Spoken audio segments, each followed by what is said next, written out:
우리에게 사고가 발생하여 복사뼈 골절이 발생했을 때 후유장애보험금을 받을 수 있다는 사실을 알고 계셨나요? 실제로 많은 분들이 복사뼈 골절로 수술적 치료를 받은 경우 골절 진단비와 수술비 정도만 지급받을 수 있다고 생각하시고, 정작 가장 큰 금액이 될 수 있는 후유장애보험금은 검토조차 하지 않는 경우가 많습니다. 특히 외측 복사골절이나 양가골절처럼 발목 관절을 구성하는 뼈에 골절이 발생한 경우에는 이러한 후유장애 여부를 반드시 확인해 볼 필요가 있는데요. 오늘은 복숭아뼈 골절 이후 후유장애 보험금을 어떻게 검토해야 하는지, 그리고 이를 진행할 때 무엇을 주의해야 하는지에 대해 쉽게 설명드려 보겠습니다. 안녕하세요. 핵심만 정확하게 설명드리는 손해하정사 김성경입니다. 그럼 먼저 후유장애 보험금이 무엇인지부터 설명드리겠습니다.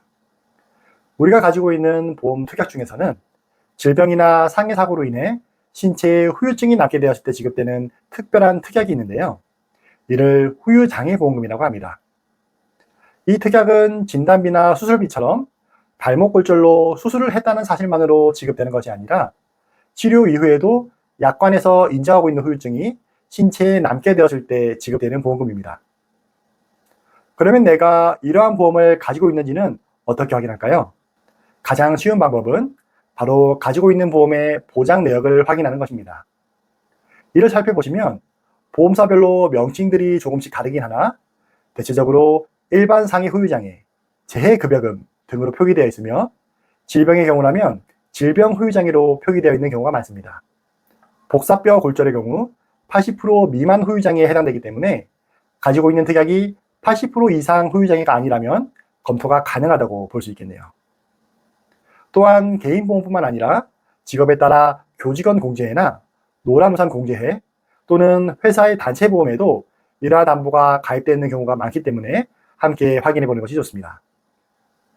물론 발목에 부상이 발생했다고 해서 모두 이러한 후유장애 보험금이 지급되는 것은 아닙니다.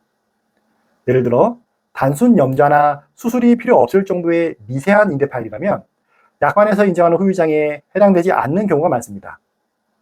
하지만 외측 복사뼈 골절이나 양과 골절 또는 삼과 골절처럼 관절을 구성하는 뼈에 골절이 발생하여 수술적 치료를 받을 정도였다면 후유장애에 대한 검토를 해볼 수 있습니다.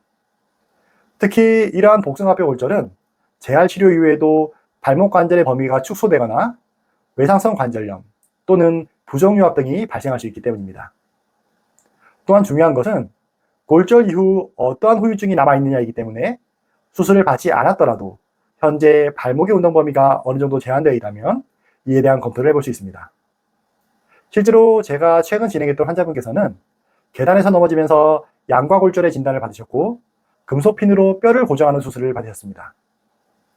이후 재활 치료를 꾸준히 했음에도 발목에 찌릿찌릿한 통증과 열감, 그리고 운동 범위에 제한이 남아있어 후유장애보험금을 검토하였는데요.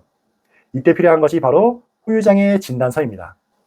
여기서 많이 실수하시는 부분이 본인이 어떠한 보상을 받아야 하는지 모른 채 의사에게 후유장애 진단서를 써주세요 라고 요청하는 경우가 많은데, 이럴 경우 대부분의 주치의는 평가를 거부하거나 부정적인 견해를 보이는 경우가 많습니다.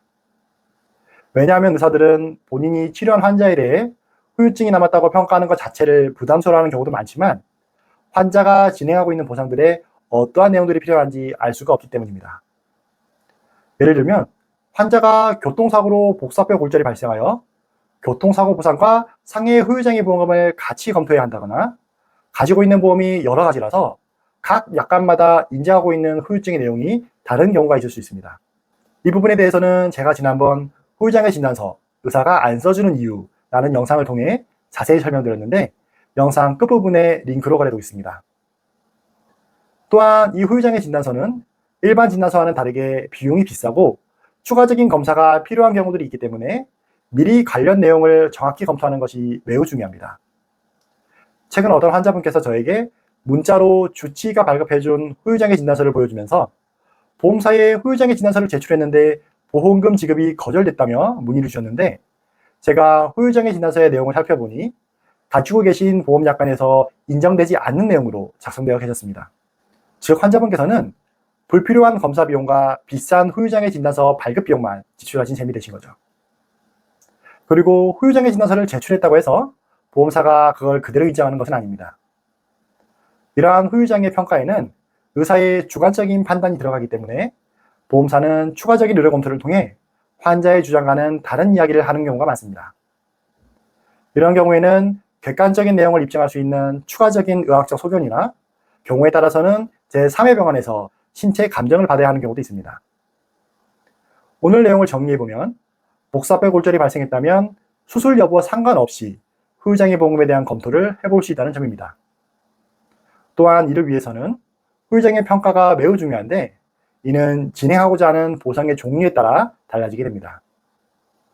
이와 관련된 내용들은 제가 운영하고 있는 블로그에서도 다양하게 소개되고 있으니 여기 더보기란과 고정 댓글도 한번 참고해 보시기 바랍니다.